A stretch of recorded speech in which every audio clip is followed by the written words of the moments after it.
distinguish it from what most people think of these days as yoga is the physical practice. But traditionally, yoga was always a path. It was a spiritual path and a practice that was about uniting human beings with spirit, and specifically spirit within themselves. And over the years, since yoga has become such a popular thing because it has incredible side effects for your body, and it's a great sort of community thing to do, and it has just caught on like wildfire. But that spiritual dimension of it, the inner aspect of it, has not been represented so much. It's not something that's taught in any kind of a deep way in most yoga teacher trainings. Not all, but most. And it's, by and large, not part of, they say that 20 million people every week practice yoga, just in America. That's just in America. And yoga is a thing all throughout Europe and Asia, and it's really funny, but even in India now, they have like American-style yoga in India. It's really funny. So, I've been practicing and studying yoga as a spiritual path for about 30 years now, and, have taught, if you've been coming to these samplers or coming to my programs, over the years, I've taught different aspects of personal development, inner work, you could say, meditation. And in this last couple years, I've been really focusing heavily on what I'm calling inner yoga. So it's like all these practices, like meditation, but not just meditation, like self-inquiry, the practices of like working with mantra, working with our energies. And so that's what we're focusing on this weekend. And in particular, we're focusing on the idea of healing. Traditionally, yoga was a spiritual path, and I think we can close the door now because it seems to be like the laundry railroad. Traditionally, yoga was a spiritual path, which you could say is a path of like healing our divide with spirit. So sometimes I'll define yoga that way, that's what yoga is it's either the state of being undivided with spirit, or it's the practices that help us to do that. But it's also a healing path in the sense that it can heal the wounds that we undergo through human life. This has been a very intense time in the world. And in particular, it's been a very intense time for good people. I say that very cautiously. Good people, bad people. But I mean you people, is what I mean. And you people are what I call Evos. I'm going to call you Evos. So Evos are people that are into evolution. You're into evolving yourself. Whether you're into evolving yourself through spirituality and yoga, or you're into evolving yourself through conscious dietary habits, or evolving environmental things, or evolving your relationships, or evolving your sexuality, or evolving whatever, you're into evolving yourselves, and you're into being a part of a group evolution. Evos have had a very interesting year, in particular this year. I want to read you a poem that it so happened that last year, I'm not getting into anything political tonight at all, but it so happened that last year, on Inauguration Day in the US, I was leading a retreat in India. I was like in the middle of this beautiful farmland, in this little retreat center with my people. And on that morning, I read this poem from this 10th century Indian poet. It was a translation. He says, if this, meaning this world, if this is my body, would it not follow my will? He's talking to God. He says, if this was my body, would it not follow my will? If this is your body, would it not follow your will? He said, obviously, this is neither your body nor mine. It is the fickle body of the burning world you made. That's intense. It is the fickle body of the burning world you made. And this was in the 9th century. In India. But that was the Inauguration Day poem. And so we're in this moment where it feels like it matters more than ever what we're doing with ourselves. We're in our weekend, we're working a lot with the teachings of the Bhagavad Gita. That's kind of the central teachings that we're working with this weekend. And there's this verse that we've been looking at where it says that for someone who the flower of devotion has blossomed in their heart, that fragrance cannot be stopped. And it goes into the nose of the king and the beggar equally. So we've been thinking a lot about what is the fragrance of our heart? Like, how are we taking care of our inner world? And what is the energy that we are emitting from our inner work? We've got tons to complain about. We've got tons to freak out about. We've got tons to be worried about. Shocked, appalled, angry, righteous. There's no lack of any of that stuff for people that are into evolution to be freaked out by. But what yoga teaches us is that we act on the outside in whatever way is true for us, in whatever way is righteous for us. We do that action on the outside when that action presents itself to act. Without hesitation and with like total excellence. One of the definitions of yoga from the Bhagavad Gita, you might know this one, is that yoga is skill in action. It can also be defined as yoga is skill in karma. In this realm of karma, in this realm of action, yoga is skillfully living, skillfully acting. So yoga teaches us that, but it also teaches us that if we're acting in this outer way, in the name of like righteousness or in the name of goodness or in the name of evolution or whatever, but on the inside, we're cultivating all of this other hatred and division and self-importance and self-righteousness and resentment and all of this kind of stuff on the inside, that is producing probably unwanted circumstances. If nothing else, it's not good for us. But, you know, with this verse from the Gita that says that, you know, like when the flower of devotion flowers in our heart, that fragrance can't be stopped. It's like someone who is switched on. If somebody is connected to spirit, they have this contagious energy, this uplifting, contagious energy. And in the same way, when we're feeling defeated, when we're in our woundedness, that's also very contagious too.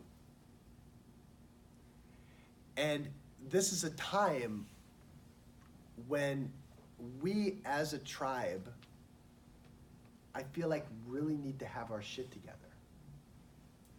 Like this is a time when, because look, if there's 20 million people just in America, just doing yoga, that's not counting all the other stuff that Evos are doing right now.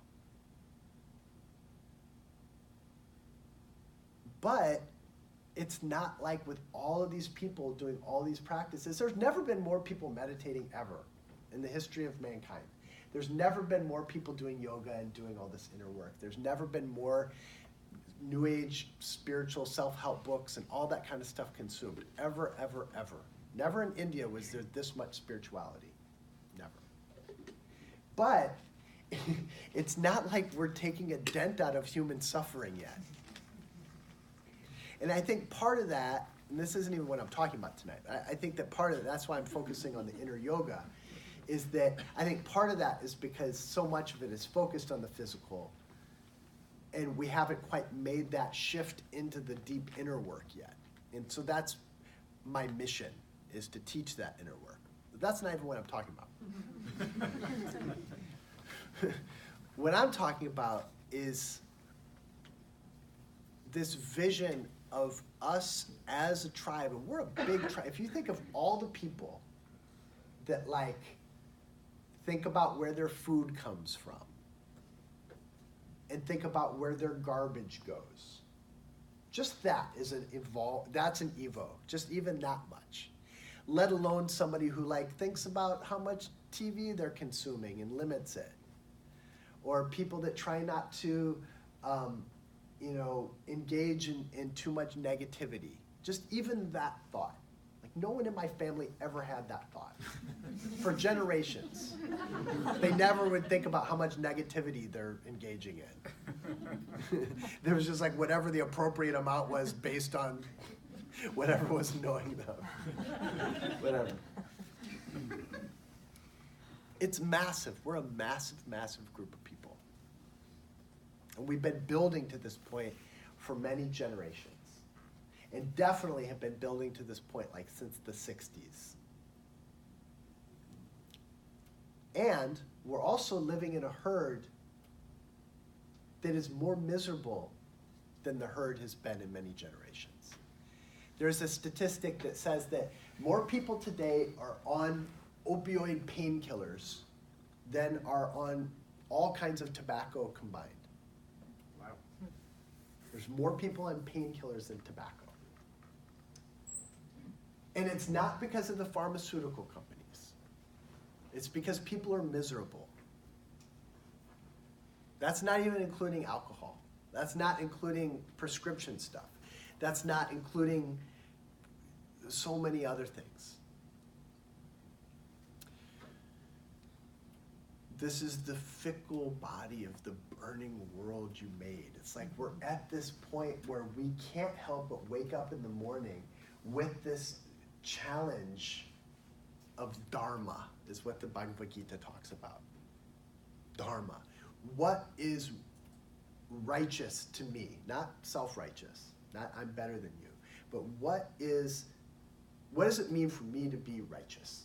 What does it mean for me to live according to my authenticity, according to my truth? It's blatant today in a way that it never has been before. And so I thought that tonight what I would like to do is a little bit of a healing meditation with you guys. And we'll also have plenty of time for questions and answers. We always do that in these sessions. And I love to have discussion, and hopefully you'll want to do that too. But there were a bunch of different things that I was thinking about teaching tonight and working on tonight. But what I feel like is being called for intuitively is a healing meditation. Because we are all in this fickle body of the burning world right now. And almost everybody that I meet with in my practice of meeting with people are a little bit banged up. They're like banged up or they're not paying attention. And, I don't know what life you go back to from Kripalu. but you're probably not going to go back into a room of 100 other Evos. You're probably, this is like Hogwarts, and you probably live in a muggle world. And so I think it's a beautiful opportunity for us to take advantage of this group energy, and just, rather than teach about something tonight, I want to just invoke this healing meditation for us. How does that sound? We'll do some questions and answers after that. So I want you to make yourself comfortable in your seat. And we have blankets and these back jack thingamajiggies and chairs and whatever. But don't worry about having a yogic posture or anything, but just be more or less Anyone need an extra cushion? Yeah, if you need an extra cushion, you don't have to get up and run for it. We have a couple people that can help you with stuff.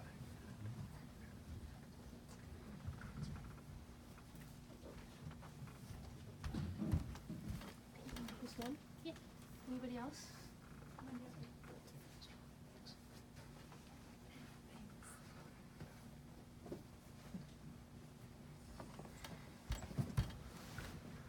Is that better? Yeah, I mean, we're not getting into it tonight. We already talked about it in our weekend, but I've been teaching meditation now for 25 years.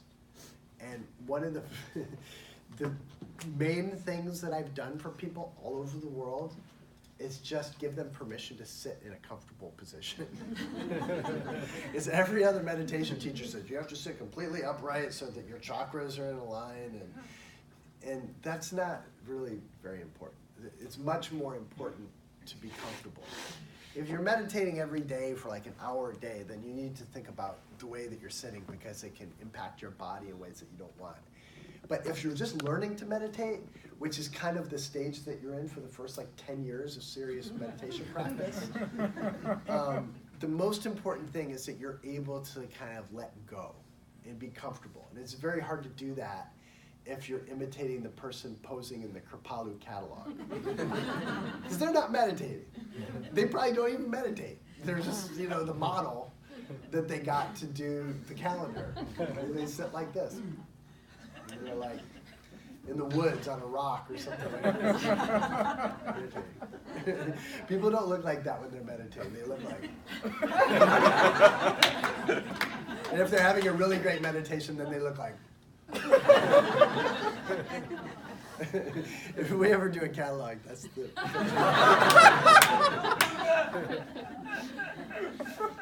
All right, so we'll bring the lights down a little bit and just kind of snuggle into your seat. It's not as comfortable as you would get in your living room or your home meditation space, but we just make do with what we can using this stuff here.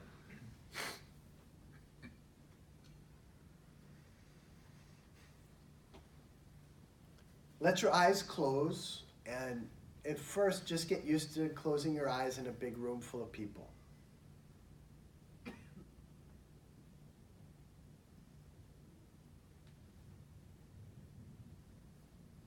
And take a couple of breaths that are a little bit deeper than usual.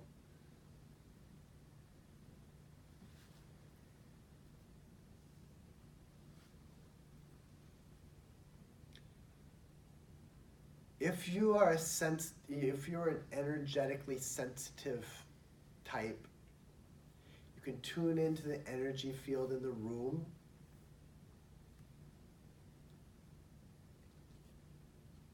And everyone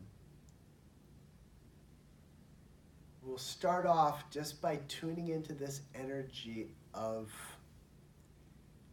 intense self-love. You can even start, putting a hand or both hands right over the center of your chest for a moment.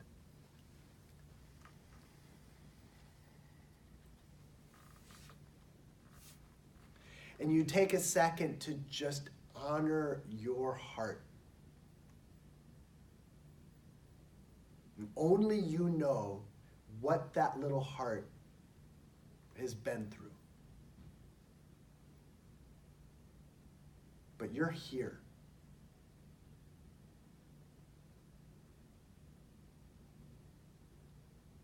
And you're investing in that heart, whatever you're doing here this weekend.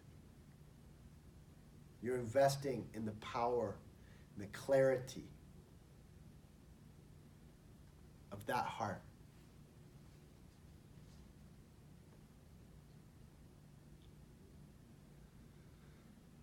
And then you can keep your hands there if you want to, otherwise you can just relax your hands, but keep your attention there in that heart. Anyway, your breath will lead you there, because if you notice, your in-breath comes in and it pauses for a second before it goes back out. And right in that place where it pauses after the in-breath is right there in the center of your chest.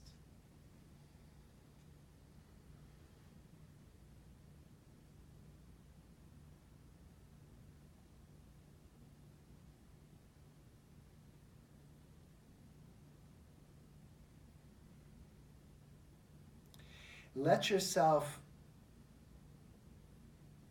wander a little bit mentally over this past year.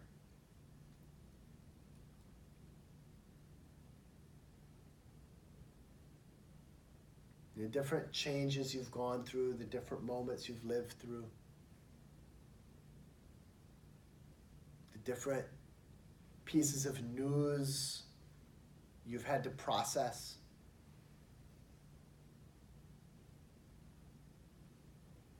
Who knows what you've been through in your personal life in this past year.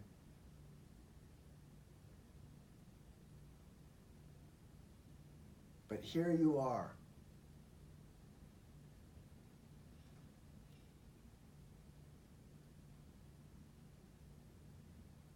Here you are. So you honor, we start off by honoring and appreciating the fact that you're here.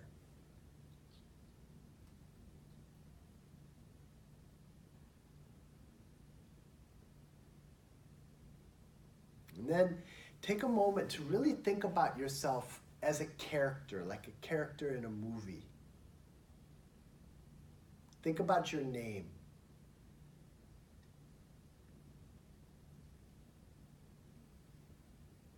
Mentally say your name to yourself. And see if you can feel everything that that name means. And that name is just a word. But when you mentally say your own name to yourself, see if you can feel all of that means.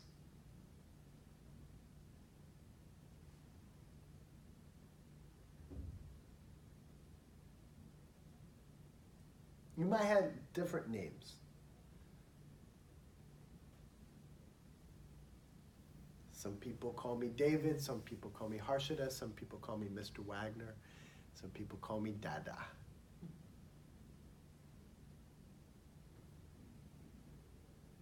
But just say your name or your names to yourself and just feel the weight.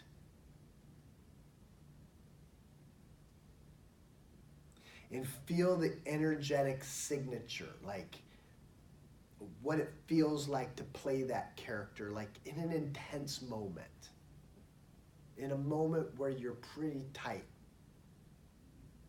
In one of those moments where you're kind of riding through a moment of turbulence in your life, and that name feels like a pretty tight suit. Just let yourself go there for a second. I know it's not pleasant.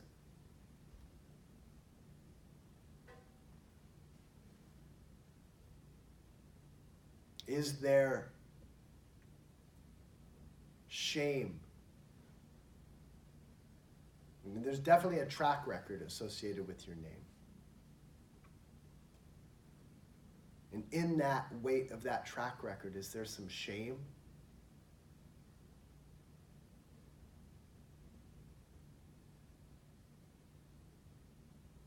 Is there some self-hatred?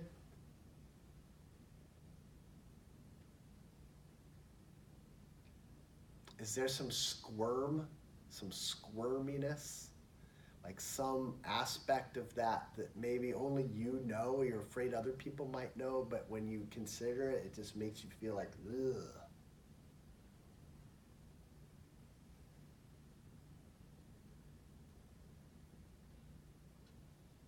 Feel the weight of all the stuff you hide about yourself.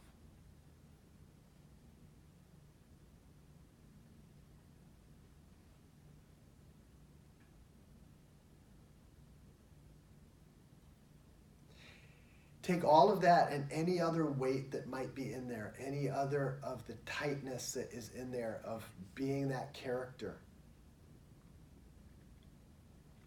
And see if you can almost exaggerate it.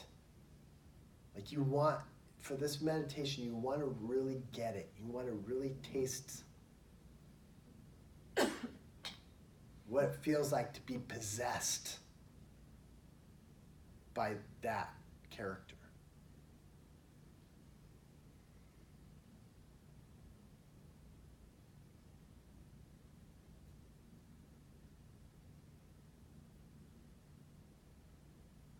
Don't worry, we're not going to stay here. Just feel that and let yourself feel especially any pain in that, especially any of the suffering that comes with that.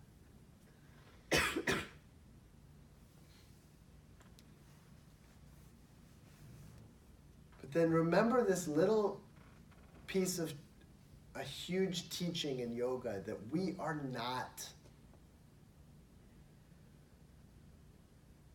this character. This character is just a character we're playing.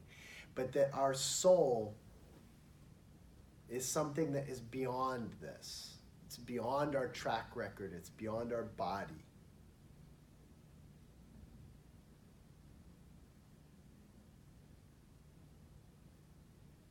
And start this healing by simply relaxing that suit. Relaxing that whole costume, including the mask on your face.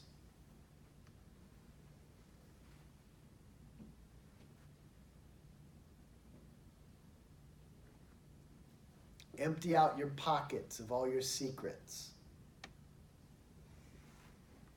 Just exhale the weight of those. Just for tonight, just for right now, pull out the daggers of your self-hatred.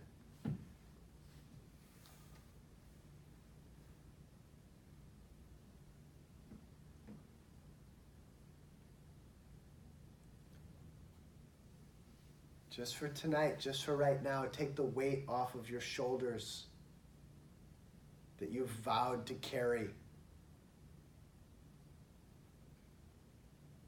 For you or for others.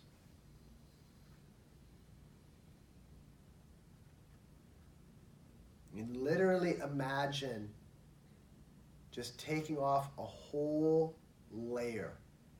Like you and your skin and your face and the whole presentation is like a big garment, a big layer.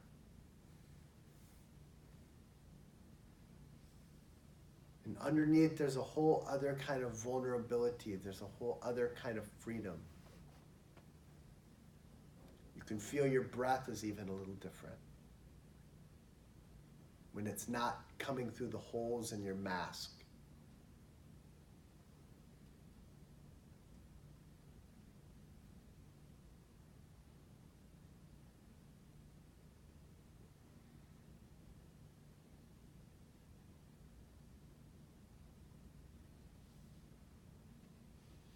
Only you know the harder things that you've been through in your life, or the hardness of your life in general. Only you know that. But in this moment, I want to invite you in this unwrapped state, in this relatively free state, to just open up your heart.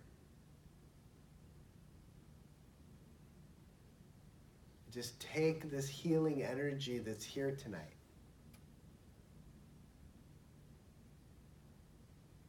And just breathe it in and be healed.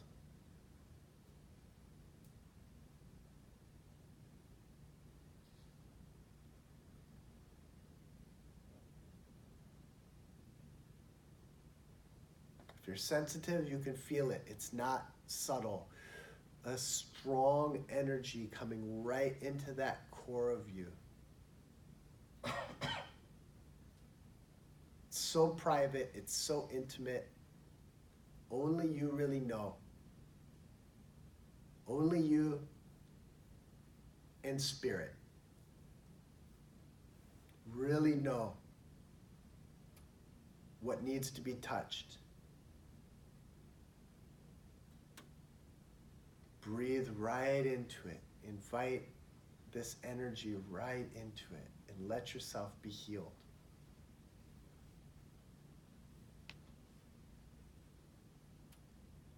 Your breath might change. Your breath might want to get stronger. Your face might change. It might relax. Your lips might open.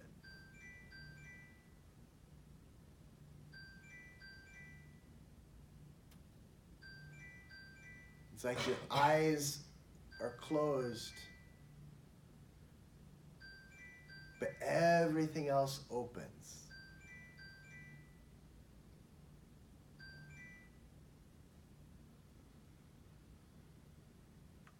Your spine opens, your skin opens, your chakras open, everything opens.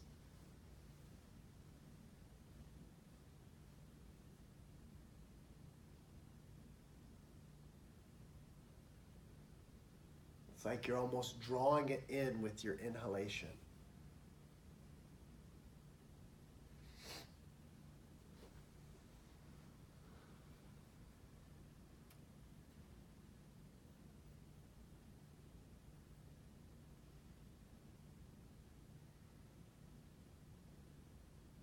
You deserve to have an unburdened heart. Your work in this world is going to be stronger with an unburdened heart.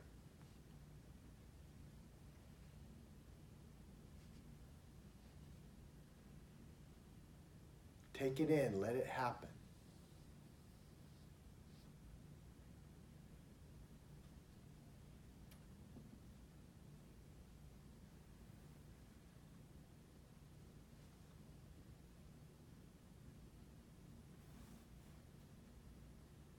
Little bit more.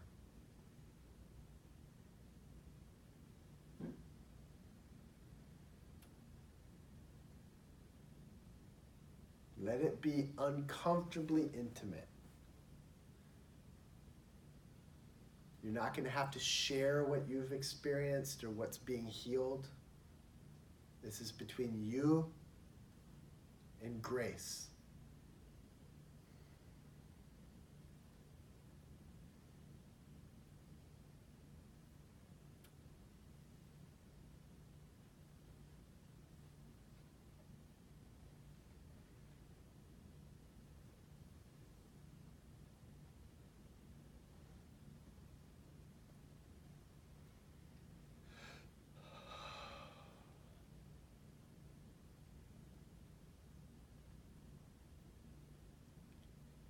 Take 3 more breaths of this phase of the meditation. It might be like assimilating breaths.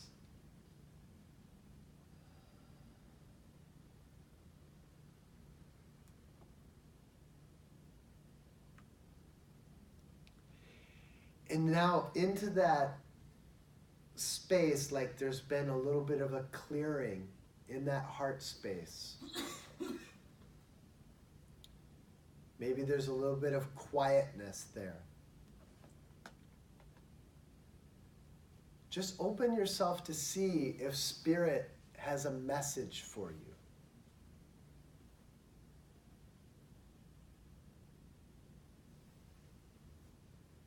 Might be a spoken message, it might be a visual message, it might just be a felt thing.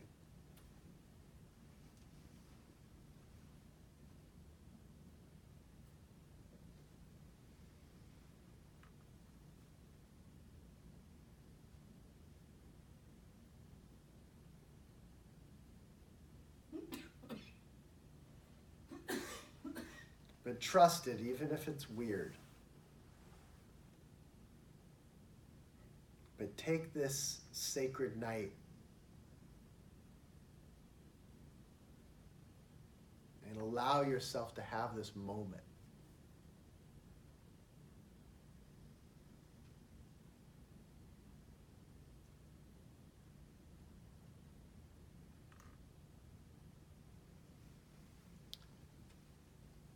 Take a couple more breaths to assimilate this.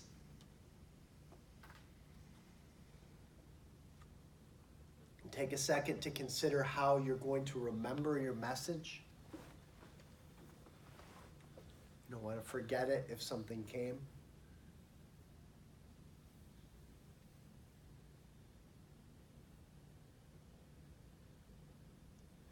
Then you can let your breath deepen and let your body move.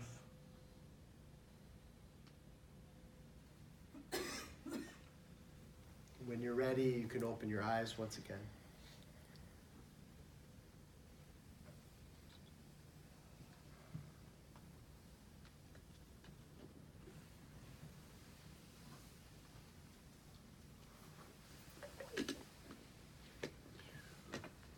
Along with the boom of things like yoga studios and yoga classes and meditation, smartphone apps and stuff like that. The other thing that has boomed is the whole healing industry, the healing, energy healing and chakra healing or whatever, all that kind of stuff. And this is an example of how you can have your inner practice just be a practice where you just go to receive that healing anytime. You have all the equipment you need to open that up and just channel that. And I just think that it's such an important time, again, just reiterating what I was saying before. You have important work to do. You might actually be healers, you might actually be teachers or authors or thought leaders or whatever. But whatever you do as far as your life's work goes, the fact that you're waking up means that you have this healing work to do in this world, I believe. You're like the first kids at a slumber party to wake up. They see that all the other kids are still asleep. Not making you better than anybody else, not trying to make us like some sort of an elite thing, but just saying that there's no reason why you can't be the wisest, most enlightened, loving person in your world. There's no reason. Your competition isn't very stiff. But that's what's needed. And it doesn't mean that you're there like preaching the gospel of inner yoga. It doesn't mean that you're there like telling people that they should start doing colon cleanses or trying to change their lifestyle or whatever. It's just you being awake is going to wake other people up, just like the kids at the slumber party. Just you having an uncovered heart is going to encourage others to uncover theirs, just the same way that if you go in super contracted, that's going to encourage other people to contract. This awakening work is very contagious. So that is the driving force behind all the work that I do, teaching this inner yoga work. It's like empowering people to take command of their inner world. Really, not wait for anybody else to do it. And not wait for the next weekend at Kripalu to do it. And not compartmentalize their spirituality only to their practice time. or compartmentalize their loving kind of expression to only their friends that understand their spiritual life. I believe that we need to come out of the closet. Like, and again, it's not about preaching what we're into. It's not even about talking about it directly in most cases. But it's just, can you be the person at work that you were at the yoga dance yesterday? I saw you in there. Can you be that person when you're shopping at Walmart that you were just then in that meditation with your heart wide open? I'm not saying it's easy. I'm not saying it doesn't take a little bit of training, but that's what's required, I believe.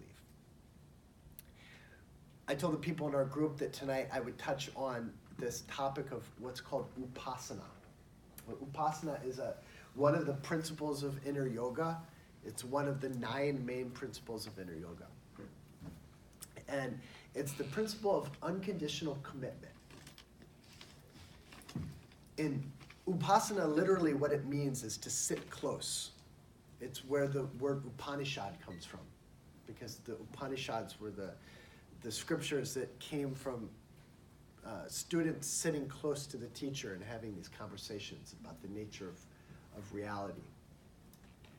So upasana, what it means is, in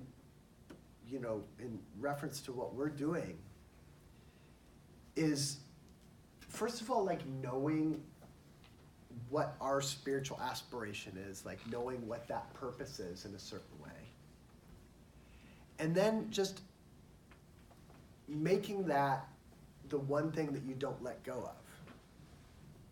It's not conditional on practice. It's not conditional on doing the right practice or enough practice.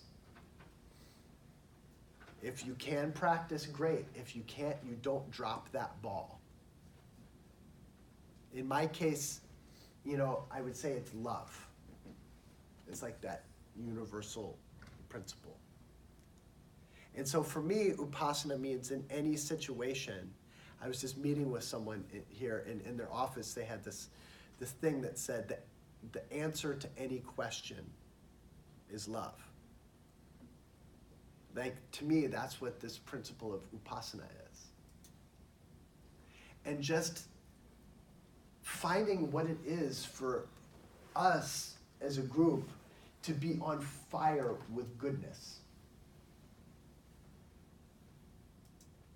Like, really committed to it and on fire with it. The same way that we see so many examples of people being on fire with ugliness. Like what did they call it? A dumpster fire. Like, can we just in our own little way, not by being public teachers like me, but just doing whatever you're doing, can you be that fire of like what goodness is for you? And just totally committed to that in a way where, yeah, definitely do my online courses, please. I'd love it if everyone did that.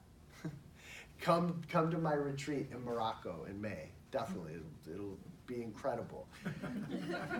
Seriously, I'm actually doing a retreat in the Sahara Desert in Morocco in May, where we're gonna like stay in Bedouin tents, like out in the dunes. It's gonna be super cool. I've never done it before, but do all of that. Invest in your spiritual life in whatever way you do, but I'm not even talking about that. I'm just talking about you wake up in the morning, and upasana practice is as simple as just waking up in the morning and reminding yourself, I stand for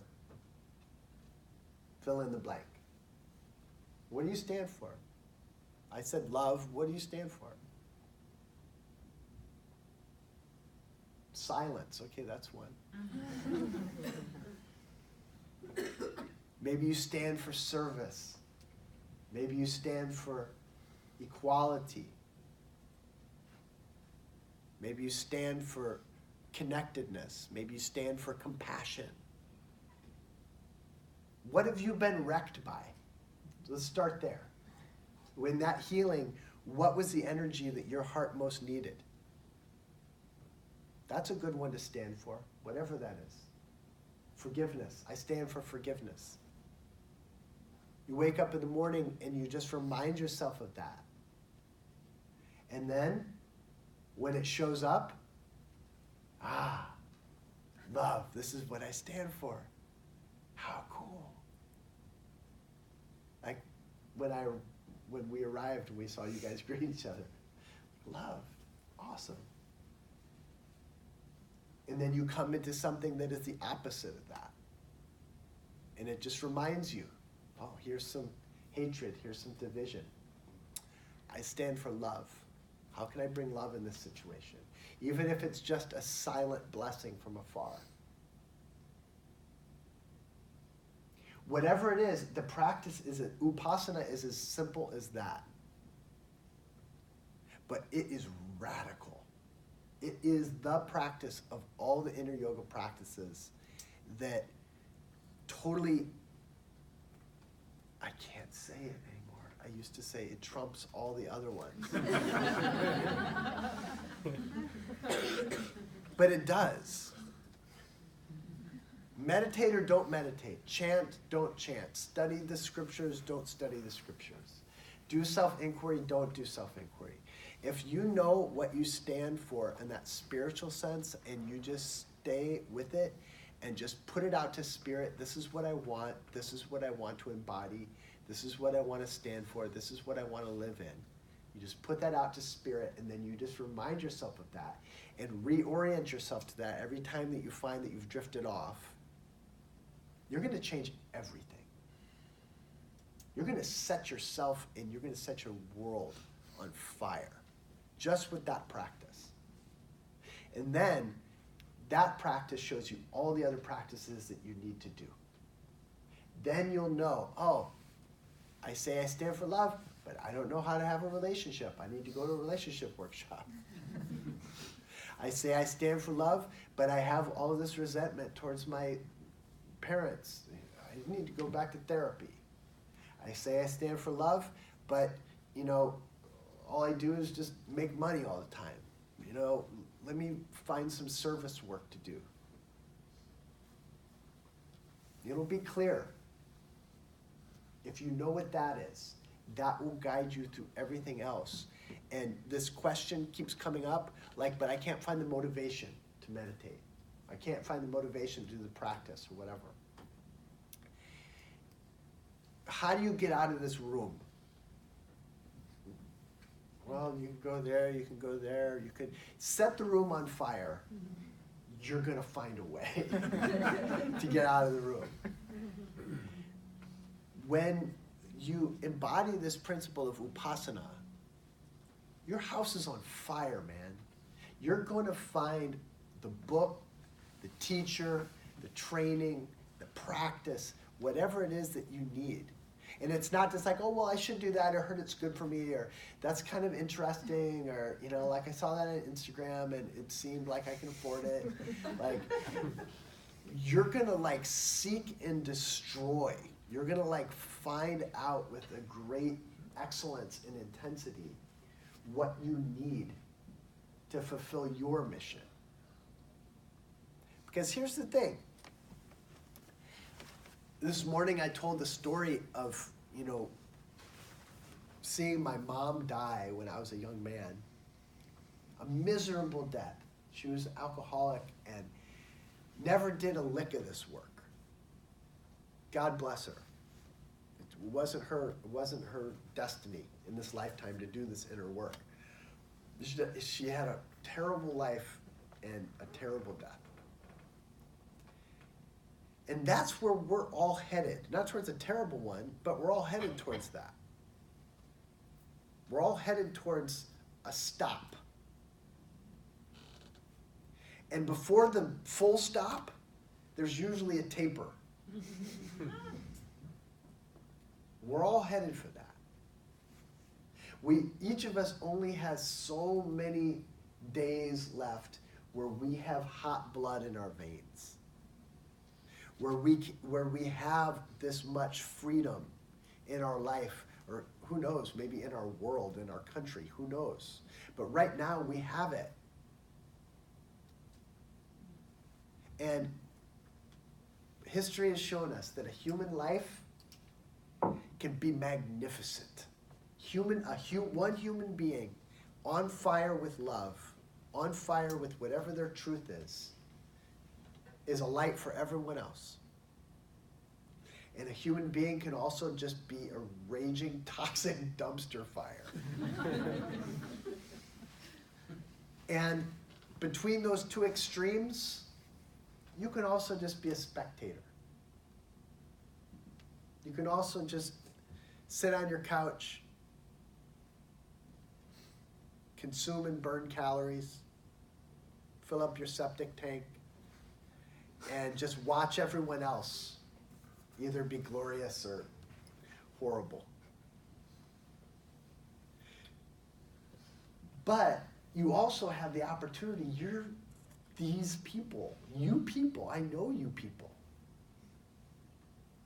And you can catch fire in a conversation like this and just decide, I am going to have an amazing life. And I am going to spark everyone else that I meet to have an amazing life too. I'm going to love the shit out of everyone that comes my way. I'm going to be the most magnificent parent that any kid in my family has ever had. Or I'm going to die trying. I'm going to take this principle that I know to be really true for me, wake up in the morning and remind myself this is what I stand for. And I'm going to make all my other choices, or at least 85% of my other choices, revolve around those, or at very least not mess that up too much.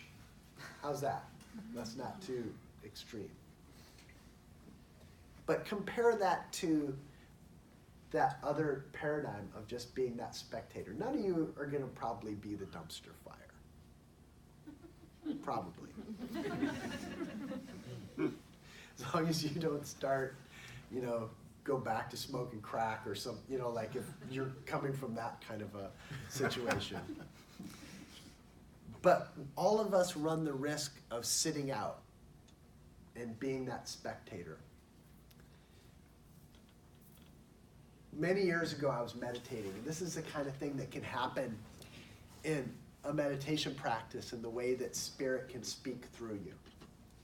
So I was meditating, and I was coming out of meditation. I was in that kind of post-meditation moment. And I saw this face rise up. And it was this kid that I went to high school with named Tony. Some of you know this story. And Tony was this interesting kid. I wasn't ever close with him, but we were kind of in the same circle because we were both, in those days, what were called burnouts. So we were both smoking cigarettes in the bathroom or, smoking weed out behind the bleachers or whatever. But I was into punk rock and he was into heavy metal. So we weren't quite in the same group. And Tony was an extra misfit because he was a 6'3" black kid from the ghetto that was wearing spandex pants and a Motley Crue t-shirt, played bass in a metal band. And so he caught shit from all the kind of square kids, and he caught shit from all the kids in his neighborhood too. Anyway, this face came up in meditation, so I just started remembering him, and I was like, why is he coming up in my consciousness right now? And I remember this horrible day in high school where I came out, and we had this kind of circular parking lot with a sidewalk around it, and all the kids were lined up on that big circular sidewalk watching something, and I came up and joined them, and I saw that what they were watching was that there were a couple of these gangbanger kids, probably from Tony's neighborhood, that were about to beat him up. They were kind of encircling him, and it was he wasn't a fighting kid. He was like into Dungeons and Dragons, and he was a nerd, like into comic books. He still is. I've reconnected with him. And they were gonna beat him up. And everyone around was like cheering, you know, for whoever they were rooting for or whatever. And I was there too. And I wanted to do something so bad. I was so horrified by what was happening, but I didn't do anything. I stayed on the curb.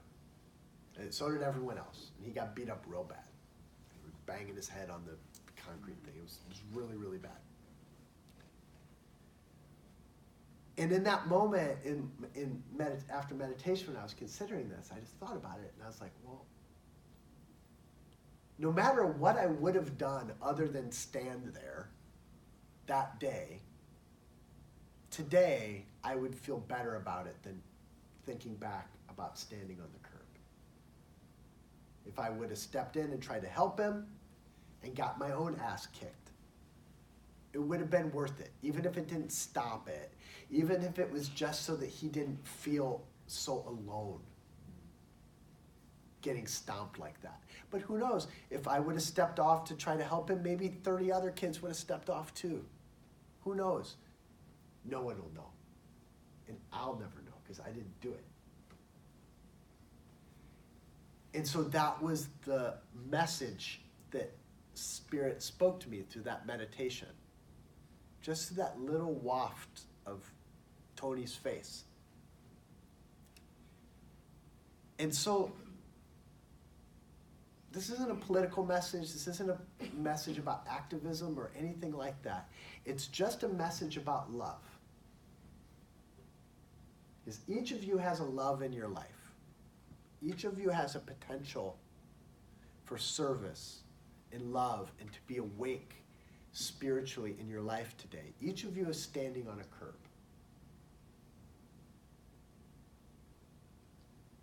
And you can choose to stay on it. Or you can choose to enter the fray of love. And if you do, take some support. If you do, know that you're not alone. If you do, understand, like what we've been talking about in our retreat, is the whole Bhagavad Gita takes place in this context of this battle, and the warrior Arjuna isn't ready for the battle. We're not necessarily ready for the battle. It does take some work. I'm not going to tell you exactly what it is. I'm not going to say that like my inner yoga immersion course is the thing for you, although please do it.